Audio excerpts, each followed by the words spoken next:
Hi guys, I'm Brooke, and this video is all about testing the scientific principle of soil permeability. We'll be focusing on 3 different soils located here in Monterey Bay. My 3 examples include soil from El Estero Lake, right by Dennis the Menace Park. Also, Monterey State Beach, we'll be using soil from there. And lastly, the Old Fisherman's Wharf. In order to conduct this experiment, we will need a few materials, including 3 2-liter bottles, which we will cut in half to create our apparatuses. And we will need cloth in order to cover and filter the water through the soil. And specimens of soil of your choosing. Like I said, we chose 3 from here in Monterey Bay. I am now going to cut each of the 3 2-liter plastic bottles in half to create our funnels. Something like this. Now I'm going to make 2 marks on the water bottle. About 8 centimeters above the neck of the bottle, I'm going to put a line and label it soil line. And each bottle is going to get a different soil from a different place. And I'm going to fill it up to that 8 centimeter line. And right above that at 12 centimeters, it's going to be the water fill line, which is where I will pour the water to. And it should look something like this. Okay, now that that's done, I'm going to make my cloth filter and put it around this bottom part of the neck of the bottle. Then the water will filter through the soil that sits up here. And for this piece, I'm going to use rubber bands to keep the cloth on the bottles. And it should look something like this. To the soil fill line on each bottle.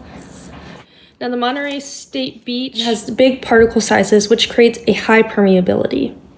I am adding my soil to the soil fill line. Should look something like this.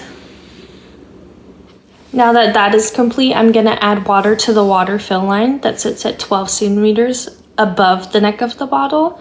And I'm going to set a timer for 5 minutes, and we will watch to see which filters water the fastest, which will tell us a lot about soil permeability.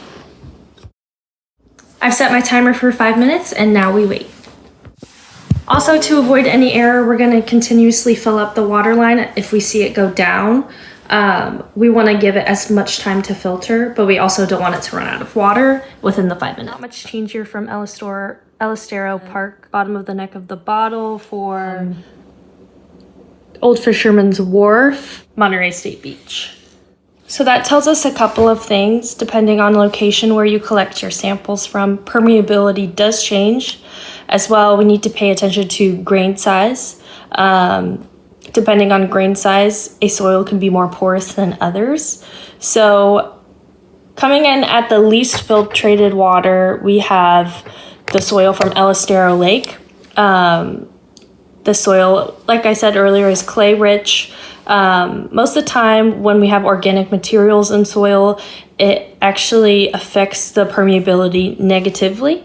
On the opposite side of the spectrum from our samples today, we have the soil from Old Fisherman's Wharf, very rocky. It actually does contain like jade. We have shells. It's more like, has more outside minerals.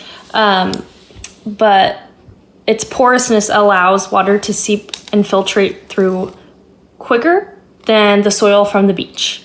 Both are really good filters for water, but the most permeable would be the soil from Old Fisherman's Wharf.